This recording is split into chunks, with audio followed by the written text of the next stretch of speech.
ప్రకృతి సేంద్రియ వ్యవసాయంలో రైతుల విజయగాథలు, అనుభవాలతో పాటు వైవిధ్యమైన వ్యవసాయ పద్ధతులను ఎప్పటికప్పుడు మీకందించే నేలతల్లి కార్యక్రమానికి స్వాగతం. రసాయన ఎరువులతో వ్యవసాయంలో లాభం లేదనుకున్నాడు ఆ రైతు.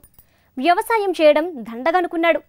వ్యవసాయానికి స్వస్తి చెప్పాలనుకునే సమయంలో ప్రకృతి వ్యవసాయం ప్రాధాన్యత తెలుసుకొని ఇప్పుడు లాభసాటిగా వ్యవసాయం చేస్తున్నాడు గుంటూరు జిల్లాకు చెందిన ప్రకృతి వ్యవసాయ రైతు కాకని శివనారాయణ.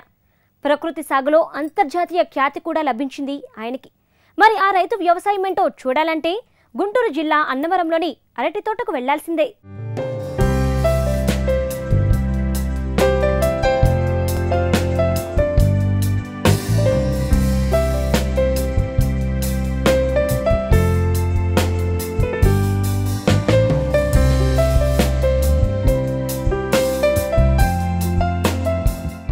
గుంటూరు జిల్లా కొల్లిపార మండలం అన్నవరం గ్రామానికి చెందిన ఈయన పేరు కాకని శివనారాయణ. ఈయనకు వ్యవసాయం అంటే మక్కువ. తనకున్న సొంత పొలం 1/2 ఎకరంతో పాటు కౌలుకు పొలం తీసుకొని రసాయన ఎరువులతో వ్యవసాయం చేస్తూ జీవనం కొనసాగిస్తున్నారు. అయితే రసాయన ఎరువులతో శివనారాయణకు వ్యవసాయంతో అప్పులు తప్ప ఆదాయం లేదు. దీంతో వ్యవసాయం దండగని ఇక వ్యవసాయానికి స్వస్తి చెప్పాలని నిర్ణయించుకున్నారు కాకాని శివనారాయణ.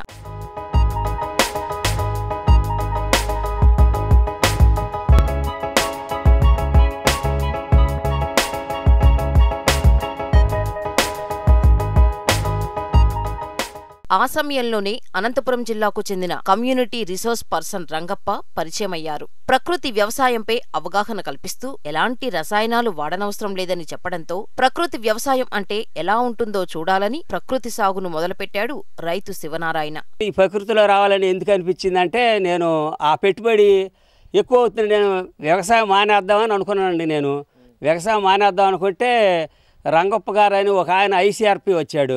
వచ్చి 22 రోజులు ఈ ఊళ్ళో తిరుగుతున్నాడు, కానీ మనకు తెలీదు.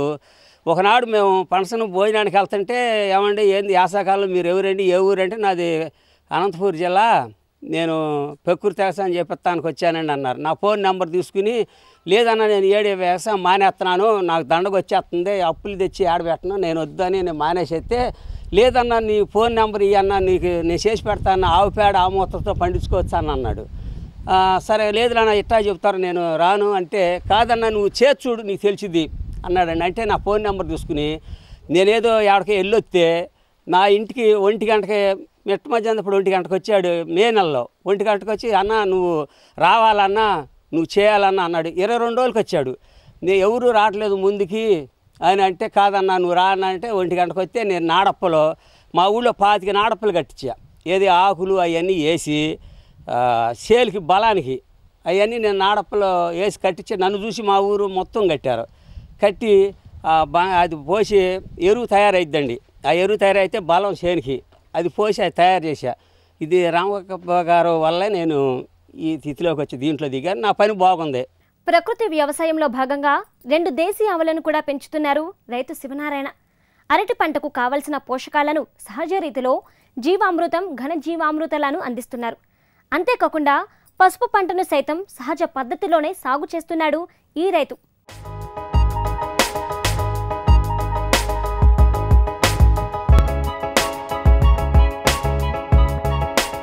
తనకున్న 1/2 ఎకరం పొలంలో 470 అరటి పిలకలు నాటారు. అరటి పిలకలు నాటిన నుంచి ప్రకృతి వ్యవసాయంతో పనులు చేస్తున్నారు. ఈ పంటకు గోమూత్రం, పేడ, పుట్టమట్టి, బెల్లం, పప్పు దినుసులు, ఆవు పెరుగు పుల్లగా అయిన తర్వాత పిచికారీ చేస్తే పురుగు చచ్చిపోతుందని కలిపి పిచికారీ చేస్తున్నాడు. అరటి తోట ఈ 3 సంవత్సరాలుగా ఇది 3వ కాపు అండి.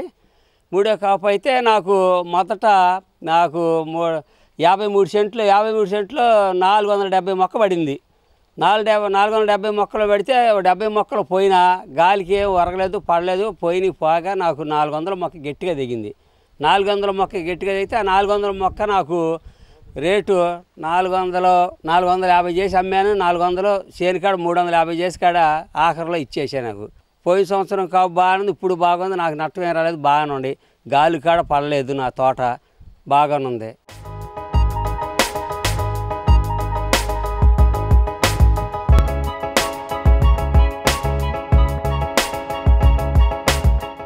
జూన్లో వేసానండి పసుపు తోట. నేను ఇది జూన్లో వేసి దీనికి నేను ప్రకృతి వ్యవసాయంలోనే ఇదే చేస్తున్నా. గంజాయి అమృతం చల్లి దుక్కి మీద ఆశాదం చేశాను. దుక్కిలో ఫస్ట్లో చేసి తర్వాత గంజాయి అమృతం చల్లి నేను ఈ విధానం వేసి మన గంజాయి అమృతం మళ్ళీ రెండో కిత వేసానండి.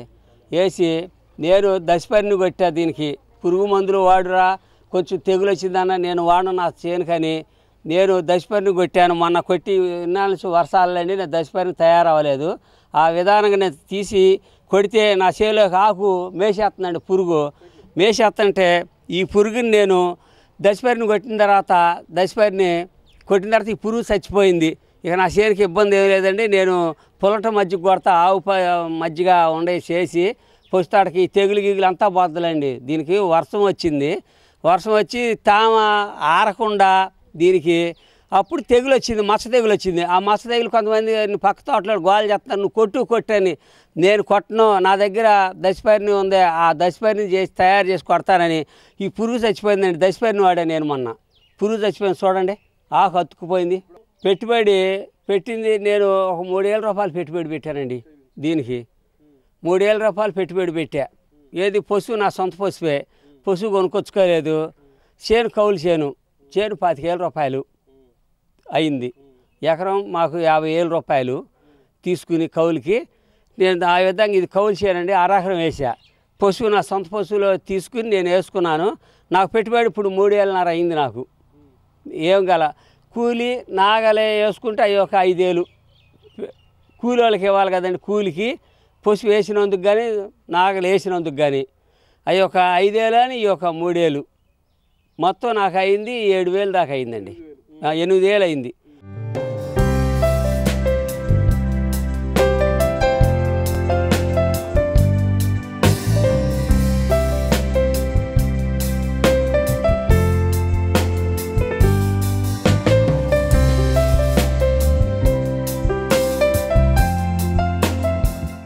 మా ఊళ్ళో నేను ప్రకృతి వ్యవసాయం నేను చేస్తున్నాను. నన్ను చూసి ఆదర్శం రైతుగా నన్ను తీసుకున్నారు. దాన్ని బట్టి మా ఊర్లో నేను అందరికీ నేర్పుతున్నాను అన్నమాట. గంజామూర్తి ఇట్ట చేయాలి, జీవామూర్తి ఇట్ట చేయాలి, దశపరిని ఇట్ట కలపాలి అని అంతా నేను తయారు చేసి నేను వాళ్ళందరికీ అందిస్తున్నానండి. అందరికీ మేము ముందుకు వచ్చామండి. ఒక 50 మంది వచ్చారండి అన్నవరంలో. ఈ జనం అంతా చేస్తున్నారండి.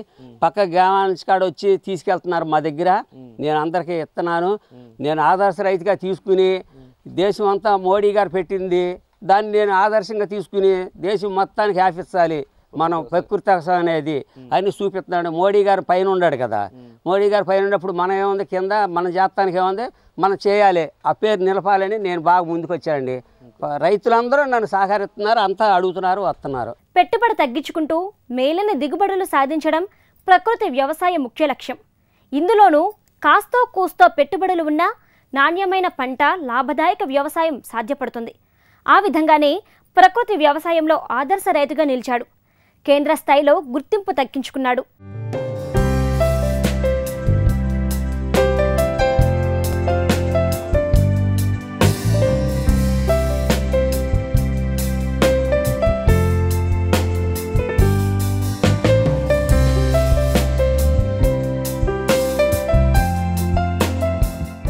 ఎకరానికి సౌటును చూసుకుంటే 10-12 కన్నా మనకు అవ్వదు, తక్కువ.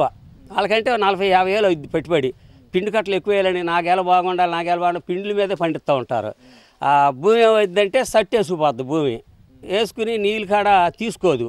మాది ఉందంటే ఎక్కడితో అయినా ఎర్ర వస్తుంది. మా భూమి మెత్తదనం ఉంటుంది. ఈ జీవామృతం పోసి గంజామృతం వేస్తాము, అలసంద ఇవన్నీ చేలో మంచిగా చేసేస్తాం అంతా పీకి. దానివల్ల బాగుంటుంది భూమి. మా భూమి మెత్తదనంగా ఉంటుంది. మా 20 రోజులు ఆగి తడి ఏరేది ఉందనుకోండి, పిండిలు వేసిన భూమి అవి మాత్రం నీళ్ళు తీసుకునేవాడి మళ్ళీ 12 రోజులకి మళ్ళీ నీళ్ళకి వచ్చేసింది, బెట్ట వచ్చేసింది. ఆ పెట్టిన నీళ్ళు భూమి మీద పోయినట్టు పారిపోతాయి నీళ్ళు. మా ఎంతగా నీళ్ళు తీసుకుంటుంది, ఎక్కువ తీసుకుంటుంది. ఎందుకు తీసుకుంటే జీవామృతం మెత్తదనం అని తీసుకుంటుంది. నీళ్ళు తీసుకుని భూమి తడి ఆరనీదు. అది కనిపెట్టాం. భూమి మన చేలో తిరుగుతుంటే మెత్తదనం, భూమి దున్నుతుంటే మంచి మెల్లు వస్తుంది. ఆ భూమిలో అట్ట రాదు, పొడి ఆరిపోయినట్టు ఉంటుంది. ఈ భూమి ఉందనుకోండి, మట్టి తీసి ఉండజేస్తే మన లడ్డులాగా ఉండొచ్చుద్ది. ఆ భూమిలో తీస్తే అది ఇడ్లిపోతూ ఉంటుంది. తడి చేసి చేస్తే లడ్డులు చేస్తాం మేము, ఉండలు చేస్తే చెకోడీలు చేస్తే మనదేమో ఉండగా వచ్చే చెకోడీలాగా వచ్చింది, జిగురు ఉంటుంది. ఆ మట్టిలో జిగురు ఉండదు. ఆ జిగురు లేక అదేమైతే ఇళ్ళు పోద్ది. దానికి దీనికి భూమి తేడా ఇవన్నీ మేము నేర్చుకున్నామండి. ఇవన్నీ పొలం బడి చేసాము, నేర్చుకున్నాం ఇవన్నీ. ఈ ప్రకృతి వ్యవసాయం కోసం 2 ఆవులు కూడా పెంచుతున్నాడు. గతంలో వ్యవసాయం చేస్తుంటే లక్షల రూపాయలు పెట్టుబడి పెట్టాల్సి వచ్చిందని, ఇప్పుడు ఏడాదికి 12,000 రూపాయల కంటే ఎక్కువ ఖర్చు కావడం లేదని, తక్కువ పెట్టుబడితో ఎక్కువ ఆదాయం వస్తుందంటున్నారు. అరటి తోట వేసినందుకు సంతోషంగా ఉందంటున్నారు రైతు శివనారాయణ. దాంట్లో 2 కేజీలు బెల్లం అండి, 2 కేజీలు శనగపిండి, 10 లీటర్లేమో ఆవు మూత్రం, 10 లీటర్లేమో ఆవు పేడ, 10 కేజీలు ఆవు పేడ, ఈ పుట్టమట్టి, శనగపిండి మొత్తం పోసి దాని విధానం కలిపి దాన్ని మనం చేలో జీవామృతం పోసుకుంటే 5 రోజులు ఆగి చేనుకు పోసుకుంటే మంచి బలమను మన సెలైన్ పెట్టినట్టుగా బాగుంటుంది. బలం వచ్చింది, అరటిగెల బాగా రంగు వచ్చింది, గెల బాగా టైట్ వచ్చింది, బలం చెట్టుకి 7 అయి తీసుకుంటుందండి. అది అంటే పాదురు కంటే మనం వేసేది దాన్ని బట్టి తగ్గించి పోసుకుంటాం. అరెకరానికి నేను చేస్తున్నాను రమ్ము పోసి, ఆ రమ్ము నేను ఒక 1/2 లీటర్ కాడ పోసుకొస్తా, సరిపోతుంది. నాకు ఉండే 400 మొక్క ఒక చెట్టుకి 1/2 లీటర్ పోస్తా నేను. పోసి దాన్ని నేను సరిపోతుంది, ఆ రమ్ము సరిపోతుంది పోసేదానికి కలిపింది 200 లీటర్లు అండి. 400 చెట్లకు వస్తుంది, 200 లీటర్లు 1/2 కాడ పోసుకుంటూ వస్తా. లేదంటే నీళ్ళు పారిస్తూ ఉంటా, తడిపెట్టినప్పుడు ఆ సాల్లో పోతే అదే నీళ్ళు తీసుకుంటుంది. మడం తిరిగేసేటప్పుడు మళ్ళీ నీళ్ళు పోస్తా నేను. పోతే మళ్ళీ ఆ మడం తిరిగేసుకుంటే వరుసనే ఆ నీళ్ళు పోసింది మనం తీసుకుంటుంది, చేనికి సరిపోద్ది. మన 200 లీటర్లు సరిపోద్ది, అరెకరం సరిపోతుంది. పిండ్లు వేసి అవి వేసేపాటికి పెట్టుబడి ఎక్కువ అవుతుంది, మనకేమో ఆదాయం తక్కువ వస్తుంది. ఇదేమో ప్రకృతి వ్యవసాయం అంటే ఆవు పేడ ఆవు మొత్తంతో పోసుకుంటాం, ఖర్చు తక్కువ, ఆదాయం ఎక్కువ వస్తుంది, గెల్లలు బాగుంటున్నాయి. అందుకని దాన్ని బట్టి నేను దీంట్లో దిగానండి. నేను పెట్టుబడి ఏముందండి, అరెకరానికి నాకు 4 ఏళ్ళు 3 ఏళ్ళతో 3.5 నాకు పని అయిపోతుంది, ఆదాయం వస్తుంది. జీవామృతం వేసుకుంటా, దుక్కులో జీవామృతం పోసుకుంటా, జీవామృతం పోతాను. తర్వాత దానికి పంచకవి ఉంది, గెల్లకి పంచకవి కొడతాను. దశపైరు ఉంది నా దగ్గర, దశపైరుని కొడతాను. ఇవన్నీ నా పైరులు సరిపోతుంది, ఖర్చులు తక్కువ కదా. ఆవులు ఉన్నాయి నాకు, నేనే చేసుకుంటాను, నేను పండించుకుంటాను. నాకు ఇవాళ పిండి కట్టలకు అప్పు తెచ్చుకోవాల్సిన పని లేదు. పంట వేసి 2 కాపులు దిగుతుంది, 3వ కాపు వచ్చింది. ఈ గెల 3వ కాపు అండి. ఇది ప్రకృతి వ్యవసాయం చేసే విధానంలో గెల టైట్ వస్తుంది. 2వ పిల్ల, ఫస్ట్ గెల ఏమో అన్నీ బాగానే ఉంటాయి, 2వ పిల్లకి వచ్చేపాటికి గెల సొన్నవాను పొడుగు ఎక్కువ వస్తుంది. పొడుగు ఎక్కువ వచ్చి వెనకాల గెల అంతా సగాన్ని నుంచి సన్నం వచ్చేది. గెల సన్నం వచ్చేపాటికి మార్కెట్కి వెళ్ళడానికి ఇది 2వ తాట పిల్లకని తక్కువ కొంటారు. ఈ విధానం మనం చేస్తుంటే 3వ పిల్లకైనా కానీ ఈ గెల ప్రకృతి వ్యవసాయం చేస్తున్నాం కదా, మన ఆవు పేడ ఆవు మూత్రం గంజం చేస్తుంటే గెల సదరంగా వస్తుంది, కాయ కింద నుంచి పైకి ఏకంగా బాగుంది, విధానం బాగుంది. మార్కెట్కి వెళ్ళామనుకో ఏమంటున్నారు, ఇది 2వ పిల్లకి అంటారు, 2వ పిల్ల తక్కువగా పడతారు. దానికి దీనికి 50-100 రూపాయలు తేడా ఉంటుంది 2వ పిల్లకి గెలకి. మన ఈ విధానం చేసే విధానాన్ని బట్టి ఇది మాత్రం గెల సమానంగా వెళ్ళిపోతున్నాయి. ఇది ఫస్ట్ పిల్లక 2వ పిల్లక అనే మోడల్ లేదు. గెల బాగుంటే చాలు, వాళ్ళకి ఓట్లు వచ్చి కాయ బాగుంటుంది. ఈ విధానంలో కాయ ఓట వస్తుంది, కాయ పొడి వస్తుంది, బాగుంటుంది. టేస్ట్ ఫస్ట్ వచ్చారండి నేను. ఎందుకు వచ్చారంటే ఆ రోజున ఆ డ్రోన్ తీశారు, నా అరటి తోట ఈ డ్రోన్ కెమెరాలో తీశారండి. పోయిన సంవత్సరం వేసవకాలంలో ఈ కొలిపారు మండలం కానీ ఎక్కడ ఒక గెల అంటూ లేదండి అరటి తోట వేసవకాలం. లేకపోతే నేను తోటకి ఏం చేశాను, జీవామృతం గంజామృతం వేసుకుంటా ఆచ్ఛాదం చేశా. చెత్త వేసి చేను ఆరకుండా చేస్తే నా గెల్లేమో బాగుండి పక్క చేలు గెల్ల ఎక్కడా లేవు. నా దగ్గర నేను గెలలు మార్కెట్ తోలింది, నేను 20 గెలలు 25 గెలలు తోలాను కొలిపారు మండలానికి. ఈ మధ్యలో తోటలు ఎక్కడా లేవు. మనం ఎందుకు తోట పడలేదంటే తోట పచ్చదనంగా ఉంది, జీవామృతం గంజామృతం వల్ల మనకు పచ్చదనంగా ఉంది. కొన్ని తోటలు ఊరిని ఒరిగిపోయి గెలలన్నీ పడిపోయినాయి. అందుకని నా తోటను తీసి డోర్ కెమెరా తీసి తోట చేసాడు, అన్నీ బాగుందని నన్ను ఎంపిక చేశారండి. జాతీయ స్థాయిలో వచ్చి నన్ను ఇక్కడ గుర్తింపు ఇచ్చి నేను చేత విధానం పెట్టి ఢిల్లీ నుంచి వచ్చి నన్ను చూసి నాకు దేశం మొత్తం అవార్డు ఇచ్చారండి. నాకు నరేంద్ర మోడీ గారు అందరూ చేయండి, బాగా చేయాలి పిలిపించి నా చేత చేయించారు, నాకు అవార్డు ఇచ్చారండి. మొత్తం మన ఢిల్లీ కాడ మొత్తం అభినందించారు. నాకు సంతోషం అంటే చాలా. నన్ను చూసి ఇంకా జనం బాగా రావాలి, అందరూ నేను ప్రోత్సాహం ఇస్తున్నాను. నెలతల్లి కార్యక్రమంలో మరో చిన్న విరామం తీసుకుందాం. నెలతల్లి కార్యక్రమానికి పునఃస్వాగతం.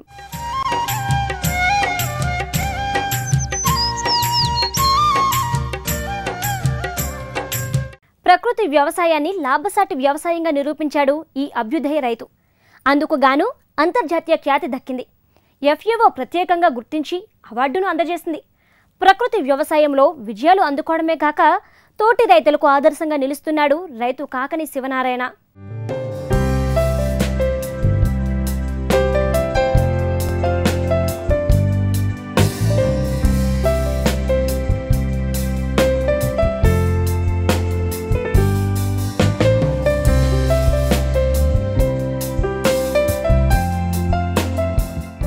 తన తండ్రిని ఆదర్శంగా తీసుకుని ఎంతో మంది రైతులు ప్రకృతి వ్యవసాయం బాట పట్టారంటున్నారు శివనారాయణ కుమార్తె లక్ష్మి. తక్కువ పెట్టుబడితో ఎక్కువ లాభాలు పొందడం, లాభసాటి వ్యవసాయం చేయడం ఆనందంగా ఉందని చెబుతుంది లక్ష్మి. మా నాన్నగారు ఇక్కడ ఒక 3 సంవత్సరాల నుంచి ప్రకృతి వ్యవసాయం చేస్తున్నారు.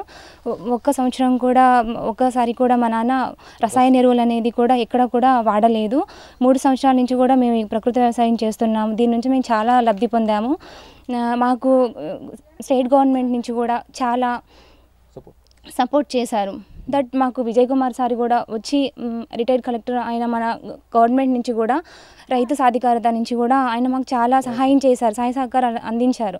ఒక రైతుని నిలబెట్టి మీరు ఇలా చేయండి, మీకు ఇది చేయడం వల్ల మీకు ఇలాంటి బెనిఫిట్స్ వస్తాయని కూడా మా నాన్న చాలా ప్రోత్సహించారు. మా నాన్నగారు ఈరోజు నేషనల్ అవార్డు తీసుకున్నారు. ఒక కేంద్ర స్థాయిలో మా నాన్నగారు గుర్తింపు వచ్చిందంటే కూడా వాళ్ళ టీం అందరూ కూడా మా నాన్నగారికి చాలా సహాయ సహకారాలు అందించారు. దీని నుంచి ఈ చుట్టుపక్కల ఉన్న రైతులు కూడా అందరూ మా నాన్నగారిని ఆదర్శంగా తీసుకుని వీళ్ళందరూ కూడా ఈ ప్రకృతి వ్యవసాయం చేస్తున్నారు. ఇప్పటికీ కూడా ఒక 100 మెంబర్స్ దాకా ఈ చుట్టుపక్కల ఉన్న పల్లెటూరుల నుంచి కూడా, మా చుట్టుపక్కల ఉన్న గ్రామాల నుంచి కూడా అందరూ వచ్చి మా నాన్నగారితోటి వ్యవసాయం చేస్తున్నారు, తోటి రైతులు కూడా. అన్నవరం రైతు శివనారాయణ అరటి పంట వేసి లాభసాటి వ్యవసాయంగా నిరూపించారు. ప్రకృతి వ్యవసాయం చేసే ఈ రైతుకు అంతర్జాతీయ ఖ్యాతి దక్కింది. ఆహార దినోత్సవం సందర్భంగా FAO ప్రత్యేకంగా గుర్తించి అవార్డును అందజేసింది. అంతేకాకుండా ప్రకృతి వ్యవసాయం చేసి ఇలాంటి గుర్తింపు దక్కటం తమకు సంతోషంగా ఉందన్నారు గ్రామస్తులు. ప్రకృతి వ్యవసాయం చేయడంలో మా ఊరు ముందు ఉందని శివనారాయణ ఆదర్శంగా తీసుకుని ప్రకృతి వ్యవసాయ చేస్తున్నామంటున్నారు తోటి రైతులు. శివనారాయణ గారు అనారంలో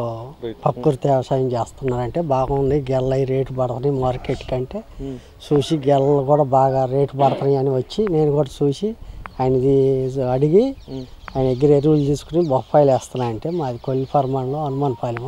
ఈయన తక్కువ పెట్టుబడితో బాగుంది. ఆయన గెల్ల కూడా తోట చూసి ఆయన కలిసి తీసుకుని ఎరువులు ఎప్పటికప్పుడు తీసుకెళ్ళి ఆయనకి ఆవులు ఉన్నాయండి. ఆవు మజ్జిగ, ఆవు మూత్రము, ఆవు పేడ, ఈ మట్టి పుట్టమట్టి ఇవన్నీ కలిపి విధానం చెప్పాడండి. అవి ఆయన దగ్గర తీసుకుని వెళ్ళి వాడుతున్నాము. బాగున్నాయండి బొప్పాయిలు. నేను కూడా ప్రకృతి వ్యవసాయం 2 ఎకరాలు చేస్తున్నాను. మెయిన్ ప్రకృతి వ్యవసాయం వల్ల నాకు ఉపయోగం అనిపించింది ఏంటంటే ముందు పెట్టుబడి తగ్గిందండి. రైతు దగ్గర మనకి సంవత్సరానికి ఒకసారి వచ్చింది కాబట్టి మనకి రైతు దగ్గర పెట్టుబడి టైంలో డబ్బు ఉండదు. డబ్బు ఉండకపోతే మనం ఏం చేస్తామంటే ఆటోమేటిక్గా కెమికల్ వ్యవసాయం చేసేటప్పుడు పిండికొట్టి దగ్గరికి వెళ్ళాలి, అక్కడ ఆయన బతిమలాడి అప్పు తెచ్చుకోవాలి. లేకపోతే మనం ఒక మందు కావాలని వెళ్ళామనుకో ఇంకో మందు ఇస్తాడు, అది ఇక్కడ మనకు పని చేయకపోతే మనకు నష్టం అవుతుంది. అలా నేను అప్పుల పాలు అయిపోవడం జరిగింది. అప్పుల పాలు అవ్వటం వల్ల నాకు ఈ ప్రకృతి వ్యవసాయం గురించి తెలిసిన తర్వాత ఈ ప్రకృతి వ్యవసాయంలో ఆవు ద్వారా 90% ఆవు ద్వారా వచ్చిన వాటిని వినియోగించుకుంటూ ఎలాంటి ఖర్చు లేకుండా తక్కువ ఖర్చులో ప్రకృతి వ్యవసాయం చేసుకుంటూ లాభం పొందుతున్నానండి. నేను అరటి, పసుపు, మొక్కజొన్న 3 పైర్లు చేస్తున్నాను. నాకు బాగానే ఉంది. అన్నవరం క్లస్టర్లో అన్నవరం గ్రామంలో శివనారాయణ గారు మా ప్రకృతి వ్యవసాయ రైతు. మా రైతుకి ఈ విధంగా అవార్డు రావడం అనేది మాకు చాలా గర్వకారణంగా ఉంది. ఆ విధంగానే మేము చెప్పిన విధంగా ఈ కషాయాలు వాడటం కానీ చేయటం కానీ ప్రతిదీ మేము ఏ విధంగా చెబుతామో ఆ విధంగా తప్పకుండా ఎంత కష్టమైనా కానీ చేసి ఫలితాన్ని సాధించారండి ఆ రైతును చూసి కూడా మిగిలిన రైతులు కూడా మేము ఈ విధంగా చేసుకుంటే మాకు పెట్టుబడి తగ్గిద్ది కదా అనే ఆలోచనలో కొంతమంది మొత్తం సీడ్ నుంచి అంటే విత్తనం వేసిన దగ్గర నుంచి విత్తనం తీసిన దాకా చేయకపోయినా కానీ ఈ కషాయాలు అనేవి అవసరాన్ని బట్టి వాడుతున్నారండి.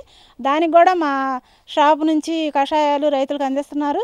ఆ విధంగానే ప్రతి ఒక్కళ్ళు కూడా ఈ విధంగా చేసుకోవాలని మా ఐసీఆర్పీలు మేము అందరం కలిసి రైతులతో మాట్లాడి వేసిన రైతులు పంటలు వాడిన కషాయాల వల్ల ఆ పంట ఏ విధంగా ఉంది, ఈ పంట ఏ విధంగా ఉంది, ఆ భూమికి ఈ భూమికి తేడా ఏ విధంగా ఉంది, ఒకవేళ వర్షాలు వచ్చినా కానీ ఆ వర్షాలను తట్టుకునే శక్తి మన భూమికి ఉందని చెప్పి మేము రైతులకు చూపించడం జరుగుతుందండి.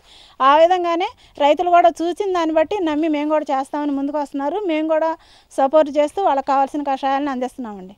గెల్ల కూడా బాగానే వస్తున్నాయి, డబ్బులు కూడా బాగానే వస్తున్నాయండి.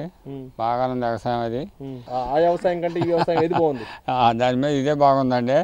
నేను అన్నవరం గ్రామంలో 2 సంవత్సరాల నుంచి ఐసీఆర్పీగా పనిచేస్తున్నాను. మరి ఆయన నేను కలిసి వ్యవసాయం చేస్తున్నాము. నేనైతే 10 సంవత్సరాల నుంచి ప్రకృతి వ్యవసాయం చేస్తున్నాను. నేను ఈ గ్రామంలోనికి ఐసీఆర్పీగా వచ్చిన తర్వాత మరి ఆయనతో శివనారాయణ గారికి చదువు లేదు, 1వ తరగతి కూడా చదవలేదు. అయినప్పటికీ ఎంతో జ్ఞానంగా ఉండి మరి నేను చేసే ప్రతి పనిలో కూడా నన్ను ప్రోత్సహిస్తూ ఇద్దరం కలిసి ఇప్పటికి 100 మంది పైగా రైతులను కూడా ఈ అన్నవరం గ్రామం నుంచి మార్చాము. ప్రకృతి వ్యవసాయం చేసేటట్లు వారిని మార్చి సహకరించాము. మరి నేను చేసే గ్రామంలో నా రైతు ఈ కేంద్ర స్థాయిలో ఒక అవార్డు రావటం, మరి ఫుడ్ హీరోగా గుర్తించడం అనేది నాకు చాలా సంతోషంగా ఉందండి. నేను చేసే గ్రామం నుంచి నా రైతుకి ఈ అవార్డు రావటం నాకు ఎంతో సంతోషం. ఈయన ప్రకృతి వ్యవసాయం బాగా చేస్తాడు, బాగుంది.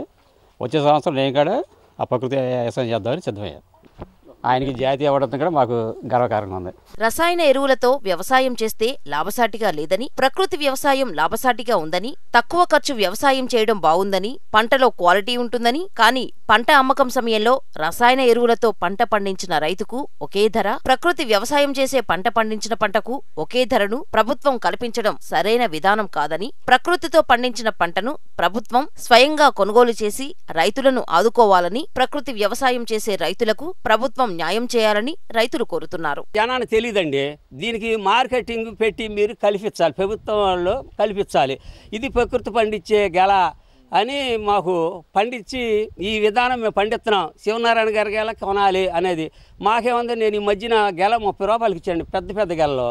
ఈ లాక్డౌన్ అయితే మార్కెట్లో మా అక్కడికి కేసు రావద్దు అంటున్నారు. రైతు ఏమైపోవాలి? రైతు పండించాడు, గెల అనుభవం ఉండి ఏం చేయాలి?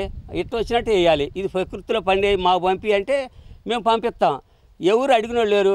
నేను చినూరు కాలేజీలో ఉంది, ఆ పిల్లలు తింటారు, కాలేజీ వాళ్ళు ఫుడ్కి పంపిస్తే వాళ్ళు అన్నారు మాకు సౌకర్యంగా రావాలి కానీ నువ్వు అంత రేటు ఎందుకు, మాకు 30 రూపాయలకి ఇస్తున్నారు, ఆ రకంగా ఇస్తే ఇవ్వు, లేకపోతే మొదట్లో 4 గెలలు 10 గెలలు పంపించాను నేను. 10 గెలలు పంపిస్తే బాగానే వాడారు. కాయ బాగుంది, మా కాయ తిని చూడండి, ఈ కాయ ఏ కాయ అయితే మాకెందుకయ్యా, మాకు సౌకర్యం రావాలి, మేము పెట్టాలి కదా పిల్లలకి అన్నారు. బాయి కాడ అన్నీ ఒకటే రకంగా పోద్ది మార్కెట్లో. నీది ప్రకృతి వ్యవసాయం చేసాము లేదు, అది గవర్నమెంట్ కల్పించాలి. ఈ శివనారాయణ గారు చేస్తున్నాడు, ఈ కాయ తినాలి, ఆ కాయకి ఈ కాయ టేస్ట్ ఎట్లా ఉంది అది మీరు గమనించాలి. మాదేముంటుంది, మాదేమన్నా కొంచెం జిగురుగా తోలు తీస్తుంటే జిగురుగా వస్తుంది, ఆ తోలు తీస్తేనే పెలుసుగా వచ్చింది. టేస్ట్లో కాడ మాది కొంచెం గుజ్జిదానం రుచి వచ్చింది, అదేం పెలుసు వచ్చింది తోలు తీస్తుంటే. దాంట్లో కూడా తేడా ఉందండి అని కనిపెట్టాం కదా, కనిపెడితేనే మేము వాళ్ళు చెప్పగలుగుతున్నాం, చేస్తున్నాం. అది